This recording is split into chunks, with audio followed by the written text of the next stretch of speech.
안녕하세요. 반갑습니다. 심산지로건설팀의 심산원장입니다. 오늘은 10월 경술월의 진술충미 통변이라는 주제로 알기 쉽게 설명해 드리겠습니다. 양력으로 10월 8일부터 11월 7일까지 절기상 한로가 시작되고 이때부터 경술월이라고 합니다. 이 경술월이 되면 진술충미월에 해당하기 때문에 많은 변화 변동이 생기는데요. 구체적으로 어떠한 문제점과 부작용이 생기며 또한 해결책과 개운법이 무엇인지 명쾌하게 설명해 드리겠습니다. 칠판을 보시면 10월 경술월이 되면 천간에 간목과 을목이 있는 분들이 변화 변동이 가장 큽니다. 이와 같이 간목이 있는 경우는 갑경충을 하게 되지요. 만일에 을목이 있다면 병금과 을경합이 되지요. 그래서 10월 경술월에는 사주 천간에 간목과 을목이 있는 분들이 변화 변동이 가장 크다. 그리고 지지가 이제 중요한데요. 지지가 천간보다 2배 이상 중요하지요. 왜냐하면 지장간이 있기 때문에 그렇습니다. 진술충미월에는 큰 변화가 일어나는데요. 그러면 운세를 어떻게 해석하느냐? 이 운에서 오는 지지와 술토와 사주 원국에서 연월일시에서 일단 월지를 비교 대입을 해야 됩니다. 그러면 축술형이 되지요. 예, 그러면 여기 이제 시간 관계상 표기를 해놨는데요. 축술형을 짜게 됩니다. 사주 원국에 축토가 있는 분들은 경술월이 되게 되면 누구나 축술형을 짜게 됩니다. 그러면 이 축술형을 어떻게 정확하게 해석할 수 있을까? 자, 축토와 술토를 형이라고 하는데요. 축술형. 형이 뭐냐?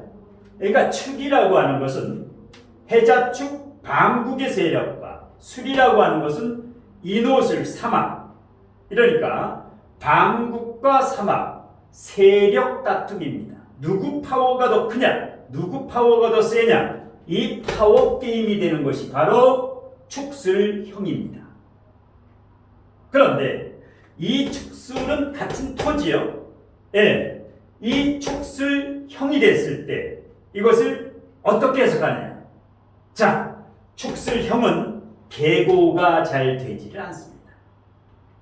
충미충이라든가 진술충은 계고가 잘 되는데 이 합충형파해 중에 이런 형이라든가 파라든가 이런 것은 계고가 잘 안 되기 때문에 파고가 되기 때문에 어떤 부작용이 크게 일어나게 됩니다. 자, 그러면 축술형이라고 하는 것은 토기 때문에 지장간끼리의 세력 다툼이라고 보시면 됩니다. 그러면 축중 개신기가 있고 술중 신정무가 있습니다. 그러면 구체적으로 지장간에서 무엇과 무엇이 세력 다툼을 하는 것이냐? 바로 수화상쟁, 정계충을 하는 겁니다. 정계충, 술중 정화와 축중 개수. 축중 개수가 더 강하지요. 지장간만 놓고 보면 축중 개수는 여기가 됩니다. 여기라고 하는 것은 한 달로 환산했을 때 9일간 머무는 것이고 그 다음에 진술충미의 중기는 3일간 머무는 것이 됩니다. 그러면 이 중기는 3일이고 개수는 9일이기 때문에 진술충미는 이 여기 초기가 훨씬 파워가 있습니다. 그러니까 수화상쟁이라고 보면 됩니다. 수화가 서로 싸우는 것이다. 세력 다툼을 하는 것이다. 그러면 수화 중에 힘이 강한 것이 세력 다툼에서 이기게 됩니다. 약육강식이라고 보시면 됩니다. 그러면 이제 수화, 개수와 정화 이것을 이 사주 원국에서 어떤 세력이 더 강한가 이것을 보면 됩니다. 그러면 개수는 이 사주의 신금일간의 개수는 식신이지요. 그러면 이 사주에 식신상관의 힘, 임수라는 상관이 있고 지장간에도 진중계수, 축중계수, 진중계수, 그 다음에 축월은 오행상 토편인이지만 육친으로는 수식상이 되기 때문에 수식상이 매우 강하지요. 수식상이 강하다고 보시면 됩니다. 그 다음에 정화, 정화는 이 사주의 화를 보는 겁니다. 여기 정화가 있지요. 이 정화의 힘을 보는 겁니다. 그러면 정화가 미중 정화는 힘이 세지요. 미중 정화는 여기 촉이기 때문에 9일간 머물기 때문에 정화가 미중 정화에 통근을 하고 있다는 것은 힘이 있다라는 겁니다. 자, 그러면 이 축수령은 수화상쟁이니까 더 구체적으로 말하면 정계축입니다. 정계축. 자, 그러면 정화, 정화, 관성과 식상과의 세력 다툼입니다. 그러니까 이 사주명식에서는 식상이 정화보다 더 강하지.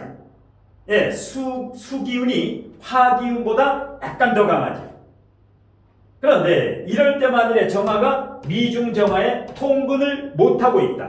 통근이 안 된다라고 하면 심각한 문제가 발생합니다. 다행히 정화가 통근을 하고 있기 때문에 큰 문제는 발생하지 않습니다. 하지만 이 축술형이라는 것은 90% 이상이 부정적인 일이 일어납니다. 왜 그럴까요? 축술형은 계고가 되질 않고 거의 90% 이상 파고가 되기 때문에 그렇습니다. 다만 이렇게 목화토금수 오행이 다 있는 분들, 그리고 조우가 수화가 있는 분들은 큰 부작용은 없습니다. 그러면 축수령이 되면 이제 정계축, 수국화라고 그랬는데요. 수국화라고 그랬는데 어떤 부작용이 있느냐? 축수령이라고 하는 것은 세력 다툼인데 가족, 형제, 지인들 간에 평소에 쌓여있던 축중계수, 이 지장간에서 이 참고 참아왔던 쌓여있던 그 앙심이 한꺼번에 폭발을 하게 됩니다. 그러니까 이 형제간의 뭐 재산 상속이라든가 다툼이라든가 법적 문제라든가 소송수 이런 걸 주의해야 됩니다. 그리고 건강상 화가 조금 약하지요. 수보다. 그러면 화건강을 주의해야 됩니다. 수건강보다 화건강. 화건강이 뭡니까? 심장, 시력, 혈관질환, 어떤 고지혈증이라든가 콜레스테롤이라든가 이런 건강관리를 아주 신경을 써야 됩니다. 그래서 축수령이라고 하는 것은 정계축이다. 수화상제이다. 원래는 수국화하게 되면 정화가 깨지죠. 그런데 사주에 화가 강한 사람은 개수가 증발합니다. 화가 강한 사람은 축수령을 하게 되면 개수의 건강이라든가 개수에 관계되는 육친을 조심해야 됩니다. 식상을 조심해야 된다는 거죠. 다만 이 사주 같은 경우는 수화가 다 있기 때문에 큰 부작용은 없다. 자, 그래서 이런 축수령이 되는 사람은 여러 가지 개운법이 있는데 이 축수형은 분명히 작용을 하기 때문에 10월 8일이 되기 전에 뭐 치과에 가서 스케일링을 한번 한다라든가 피부과에 가서 뭐 기미나 주근깨라든가 이 잡티를 좀 제거한다라든가 아니면 헌혈을 한다라든가 한의원에 가서 부항을 뜬다라든가 뜸을 뜬다라든가 아니면 주사를 좀 침을 맞는다라든가 이런 식으로 해서 자기 본인의 몸에서 피를 약간 빼는 게 좋습니다. 그것이 바로 이제 개운법이 되고 더 좋은 것은 이렇게 축수령이 있는 경우는 이제 뭐 직업에서 법조계라든가 아니면 의료계라든가 이렇게 파워가 있는 아니면 상단이라든가 할인업에 종사하면 이것이 바로 액땜입니다. 업상대체가 된다는 거죠. 그래서 축수령을 무서워만 하지 말고 구체적으로 어떤 일이 일어나는가. 자, 그래서 축수령은 수화상제, 정계충을 축수령이라 하는구나. 축수령에 대해서 쉽게 해석할 수 있습니다. 그런데 이 축토와 술토, 토만 가지고 해석하려니까 해석이 되지 않는다. 그래서 진술충리에 실력이 있느냐 없느냐는 지장간을 자유자재로 해석할 수 있느냐 없느냐 이게 판가름을 합니다. 자, 두 번째 진술충으로 갑니다. 자, 술토와 진술충, 진토와 진술충. 자, 진토가 술토를 만났을 때, 자, 이때는 계고가 잘 됩니다. 파고보다 계고가 되는 경우가 많습니다. 자, 그럼 진술충은 어떤 다툼이냐? 진술충은 구체적으로 뭐냐? 자, 진술충이라는 것은 을신충, 정계충 두 가지가 전부 동시에 발생합니다. 그러니까 축수령보다 훨씬 크지요. 스케일이 크지요. 진술을 법고라고 합니다. 사주에 진술이 있으면 법고, 법의 참고다. 그래서 뭐 로스쿨이라든가 검사라든가 판사라든가 변호사라든가 높은 고위직 공무원까지 오를 수가 있다. 이 정도는 이제 기운이 크다고 보시면 됩니다. 자, 그러니까 진술충은 을신충이니까 금목상쟁이죠. 금하고 목하고 싸우는 겁니다. 금금목, 도끼로 나무를 패는 것을 연상하면 됩니다. 진술충은 금금목이다. 진술충은 을신충이다. 수학의 공식처럼 알아둡니다. 그러면 사주원국에 금이 강하냐 목이 약하냐 여기에 따라 가지고 어떤 부작용이 일어납니다. 이 사주에 금이 강하냐 목이 강하냐 대등해지요. 예, 신금이 축중신금에 통근을 하고 있고 간목도 진토라든가 미토라든가 진토에 뿌리를 내리고 있으니까 이런 경우에는 진술충을 해도 진술충을 해도 계고가 됩니다. 을신충이 되기 때문에 을목이 뭡니까? 이 사주에서 편재지요. 편재가 드러나게 됩니다. 이것이 재물입니다. 재물운이 발복을 한다라는 겁니다. 이것을 계고라고 하고, 그러니까 금금목이라고 보면 되는데 만약에 금의 세력이 강하고 목의 세력이 약한 분들은 문제가 크게 발생합니다. 만일에 본인 사주나 가족 사주에서 금이 강하고 목이 약한 분들은 이 10월 경술월에 매우 은인자중해야 됩니다. 어떤 문제가 발생하느냐? 금목상제이면은 목에 문제가 발생합니다. 목. 예를 들어서 이 사주 같은 경우는 목이라는 것은 편재정제지요. 편재정제. 예. 편재정제. 그러니까 금목상 중에서 사람들마다 목이 뭐 편재정제일 수도 있고 정관일 수도 있고 식상일 수도 있고 비식재관인 천차만별이죠. 그런데 진술충이 되는 사람은 일단 을목이 다칩니다. 을목에 해당하는 건강.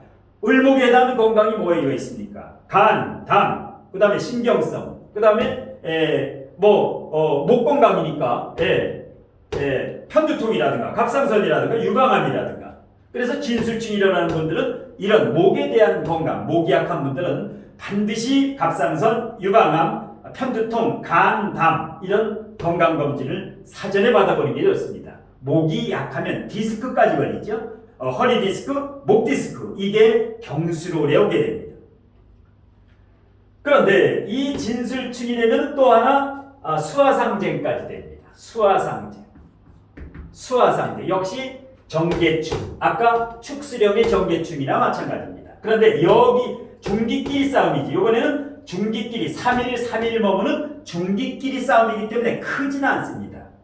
예, 을신충이 더 크죠. 예, 을신충은 9일간 머물기 때문에.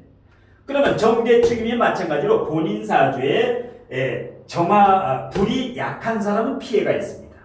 불에 해당하는 육친, 불에 해당하는 건강, 본인이나 가족 사주에. 그 다음에 예를 들어서 화가 강하고 개수, 수가 약한 사람이 있습니다. 이러면 수 건강에 문제가 있고 수에 대한 육친에 문제가 생깁니다. 그러니까 수화가 대등하면 좋고 금목이 대등하면 좋습니다. 그러니까 목화토금수 오행이 중화된 사주는 복받은 사주가 되죠. 그러니까 일단 진술충이 되면 계고가 되는 경우도 있고 파고가 되는 경우도 있는데 계고가 되면 특히 금전운이 좋아집니다. 즉 수목이 강한 사람은 유리하고 이렇게 진술충이 될 때 수목이 약한 특히 목이 약한 분들은 진술충이 될 때 목국토 소토를 못 해주기 때문에 문제가 생기죠. 이럴 때 여러 가지 문제가 생기는데 역시 이 진술충이라는 것은 비밀이 드러난다. 그러니까 간제구설수, 그 다음에 사건 사고, 그 다음에 어떤 큰 변화가 일어나는데요. 어떤 이제 범법 행위를 해서 표절, 저작권 위반이라든가, 남의 것을 자신이 한 것 것 같이 이런 식으로 하다가 진술충이 있는 사람들은 이게 이제 드러나게 되지요. 이게 이제 비밀이 누설이 되다. 이게 바로 진술충에 대한 정확한 해석입니다. 자, 양날의 검인데 계고가 되면은 횡재를 하는 거고 재물운에서 발복, 파고가 되는 경우는 여러 가지 이제 그런 부작용이 일어나기 때문에 이 진술충은 일단 세 가지 중에서 가장 큰 변화인데 긍정적인 변화도 상당수 일어나기 때문에 뭐 겁먹을 필요는 없습니다. 하지만 미리 문제가 될 것을 미리 막는 것은 상당히 좋죠. 그 다음에 세 번째, 병술월이 되면 사주원국에 미토가 이와 같이 미토가 있는 분들은 술미형을 짜게 됩니다. 술미타라고도 하지요. 술미형, 술미파. 그러면 부정적이죠. 90% 이상 부정적. 1번과 3번 축술형, 술미형은 부정적이다. 2번에 진술충은 긍정적인 면, 부정적인 면이 공존한다. 그러면 술미형은 뭐냐? 금목상제입니다. 금목상제입니다. 금이 목을 금극목을 하는 을신충입니다. 그러면 대체적으로 을목이 다치지요. 도끼로 나무를 패는 형국이니까. 그래서 사주에는 목이 강한 사람이 좋습니다. 왜? 목이 강한 사람은 을신충을 해도 끄떡이 없죠. 도끼가 나무를 해도 넘어가지가 않지요. 목이 강한 사람. 그런데 사주원국에 목이 약하게 되면 디스크라든가 여러 가지 건강에도 문제가 생기는데 특히 10월에 이런 디스크라든가 그리고 술미형이라든가 진술충이라든가 축술형은 전부 토충이기 때문에 소화기나 위장은 뭐 특히 조심해야 됩니다. 그래서 이렇게 토충이 될 때는 생강차도 마시고 당귀차도 마시고 산사열매차도 마시고 이렇게 해서 위, 소화기가 이것을 스스로 건강관리를 하셔야 됩니다. 그럼 어떤 일이는 술미형이 일어나는데 사주에 금이 강하고 목이 약한 분들은 구체적으로 배신수를 당하게 됩니다. 자기가 잘해줬는데도 불구하고 그 잘해준 사람으로부터 오히려 배신을 당하고 누명을 쓰고 이런 억울한 일이 발생한다는 거죠. 물론 술미형은 관제구설수도 조심해야 되는데 이렇게 억울한 누명을 쓸 수 있다. 그러니까 사전에 이렇게 자기관리라든가 누명을 쓰지 않도록 기승전결 정확하게 해두는 것이 좋습니다. 자, 그래서 진술충미 대운, 진술충미 세운, 진술충미 월운, 진술충미 일진 뿐만 아니라 원국의 진술충미는 대단히 쉽습니다. 그런데 진술충미를 가장 어렵다고 하죠. 이것은 진술충미를 잘못 배웠기 때문에 그럽니다. 이 원리를 알고 이 원리를 가족사주에 이렇게 대입을 하면서 하나하나 풀다 보면 그 육친에 대한 문제, 건강에 대한 문제 그것을 미리 알고 이것을 미리 이제 액땜을 할 수가 있죠. 미리 예상을 하면 그 일이 발생하지 않습니다. 자, 제가 이렇게 이제 명리학 강의, 진로적성학 강의도 하고 상담을 많이 하는데요. 뭐 보통 이제 강의, 온오프라인 강의도 많이 하고 하루에 5명에서 최소 10명 정도 이제 꾸준히 이제 뭐 전화 상담이라든가 방문 상담을 하면서 이제 바쁘게 지내게 있는데요. 이렇게 이제 진술충이라든가 이 명리학 공부를 하는 분들에게 제가 이렇게 한마디 조언을 해드리자면 명리학뿐만 아니라 마음 공부든 명상 공부든 어떤 내공을 갖추는 공부도 좋습니다. 뭐 유튜브 이제 강의 공부도 좋고 이러한 어떤 공부를 하는 사람은 초심을 잃어서는 안 됩니다. 초심을 잃어버리게 되면 소탐 대신 작은 것을 취하려다가 큰 것을 잃게 됩니다. 대체적으로 이제 공부에 목이 마른 사람, 공부에 아주 애가 타는 경우, 그런 경우에 일단 스승과 제자가 만나게 됩니다. 그러면 아라비아 사막에서 오아시스를 만나는 격인데요. 이렇게 목이 마르고 갈증이 심한 사람이 갈등을 해소시킬 수 있는 시원한 물을 먹여주면은 어떻게 되느냐? 그 고마움을 잠시 잠깐은 기억하되 얼마 시간이 지나면 그 고마운 마음이 어디론가 사라져버리고 자신이 잘났다고 이렇게 기고만장한 경우를 덜어보게 됩니다. 상당히 안타까운 경우입니다. 작은 욕심 하나 때문에 큰 것을 잃어버리기 때문에 여러분들이 공부를 하실 때는 이 명리학 공부나 어떤 공부를 할 때는 처음에 먹은 마음, 항상 초심을 지키는 것이 중요합니다. 그리고 많이 배우고 많이 가진 자가 힘들게 사는 이유가 무엇일까요? 바로 자만 때문입니다. 그리고 과유불급, 욕심이 과하기 때문입니다. 그래서 항상 이 남탓과 불평을 하지 말고 늘 겸허하고 겸손한 배우는 자세로, 그리고 항상 감사하고 고마운 마음을 잃지 않고 초심을 유지한 채 이렇게 부족한 실력을 갈고 또 갈고 닦는 이런 절차탕마의 자세로 노력하면 여러분들도 이런 사주명식을 자유자재로 풀 수 있는 실력자가 됩니다. 그리고 3년만 노력하면 누구든지 다시 우뚝 서서 일취월장할 수 있습니다. 자, 오늘 심사론장의 10월 경술월의 진술충미에 대한 강의는 이것으로 모두 마치겠습니다. 고맙습니다.